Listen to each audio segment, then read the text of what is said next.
Hi everyone, Miss Ellie's here. I've just come to read you the second part of The Witch's Vacuum Cleaner. Now in the first part it was where Uncle Ron got some magical powers and they was going round to the witch's house to see if she would take away Ron's magical powers because he didn't want them. So let's see what happens.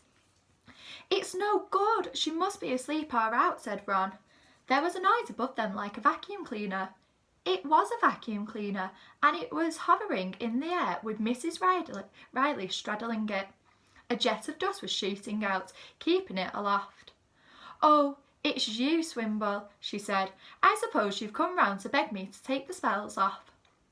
"If you don't mind," began Ron, staring at the vacuum cleaner. "I certainly do. Anyway, you're a conjurer, always making out that you can do magic, so get rid of it yourself." "Well, we don't do that sort of magic, ma'am," said Presto. She peered angrily at him. "You don't even believe in it," she snapped. "Cat's teeth, card tricks, and rabbits out of hats. You're a lot of arrogant usurpers." "Eh?" "She means you're intruding where you're not wanted," said Lucy. "Come away, Dad, before she gets too angry." The vacuum cleaner roared and started to rise again. "What a remarkable lady," said Ron admiringly, watching the witch zoom away over the rooftops. There's a little picture of her zooming away over the rooftops. "Is there a Mr. Riley?" "Oh, he got lost at sea, eh? Well, she's sure a fine woman." That night, Ron found it was very uncomfortable to sleep wearing woolly gloves, but he couldn't take them off in case he turned the bed into a knife rack or a horse. "What on earth am I going to do?" he wondered. Ron had to take the next day off work from his ordinary job because of his magical hands.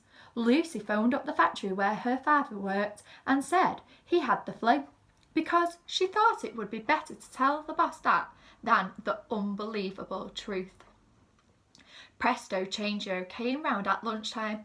"I've got an idea," he said. "Can't we get the vicar to do something? Mrs. Riley is in the choir and she's embroidered thousands of kneelers," sighed Lucy.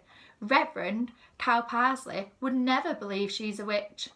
Anyway, she's a nice old soul at heart, just a bit bad-tempered. I quite like her, actually. Perhaps if I went round to see her with a box of chocolates and some flowers, she might forgive me," Ron said, blushing. "Bananas!" screamed Mimes.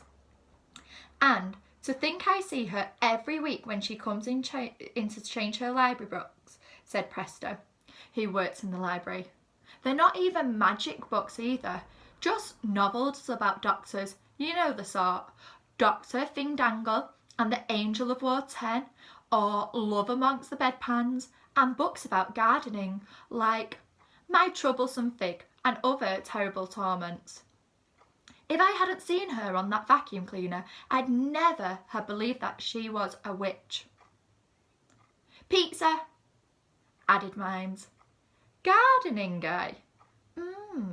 Murmured Ron, who knew his nettles from his nightshade. "I have an idea."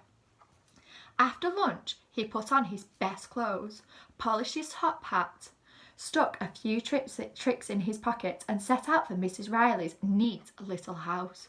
She opened the door a fraction after he'd knocked umpteen times. "Oh, it's you. Go away before Mrs. Riley, I wanted to see you," he said. "Please let me come in, or I shall take off my gloves and turn..." What do you think he's going to do next? What do you think he might say that he's going to turn something else into? Ooh. Let me just get the next part up. "Or I will turn your door handle into a penguin." Did you guess that right? "Wipe your feet then," said Mrs. Riley. Sitting amongst the tiny tables and highly polished furniture in her little front room, peering at the witch through her little jungle of pot plants, Ron said, "Mrs. Riley, you see before you is a bewildered man. Everything I touch won't stay the same. It's getting on my nerves and I'm really, really sad. And, Mrs. Riley, will you marry me? Good heavens, said Mrs. Riley as Ron produced a small purple passion houseplant out of midair. Ever since my dear wife died, I've been looking for another lady who really understood magic, said Ron, producing a box of chocolates from his top hat. Marry me, Mrs. Riley, and I'll be the happiest conjurer in black magic and in Blackberry. And if you could see your way clear to taking the spell off me, I'd be very glad of it.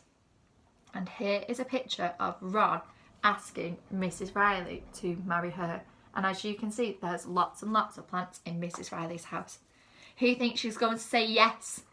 Let's find out. Mrs. Riley blew her nose. Well, this is sudden, she said. Say yes, Mrs. Riley, or I will throw myself into the Blackberry Manisal boat lake, cried Ron. Yes, she said. The wedding was a quiet one, and Presto Changio, who was the best man, lost the ring, but instead he produced a string of flags of all nations, a box of eggs, pigeons, a pack of cards, glasses, and ping-pong balls from his pockets instead. That's a lot of things to have in your clothes. Then the happy couple walked out of church under an archway of top hats and broomsticks. Why do you think they had broomsticks there as well? The Reverend and the Vicar thought that it was a little bit unusual, but they said nothing, even when Ron and his new wife, Mrs. Riley, rode off on a vacuum cleaner decorated with tin cans and ribbons, led by Lucy. Everybody cheered, except for Mimes. Brussels sprouts, he screeched loudly instead. And here is a picture of the top hats and the broomsticks with Mrs. Riley and Uncle Ron. Can you see it there? I hope you enjoyed that story of the witch's vacuum cleaner. Maybe you can create a similar story with some magical elements in it as well. Take care and keep safe. Bye!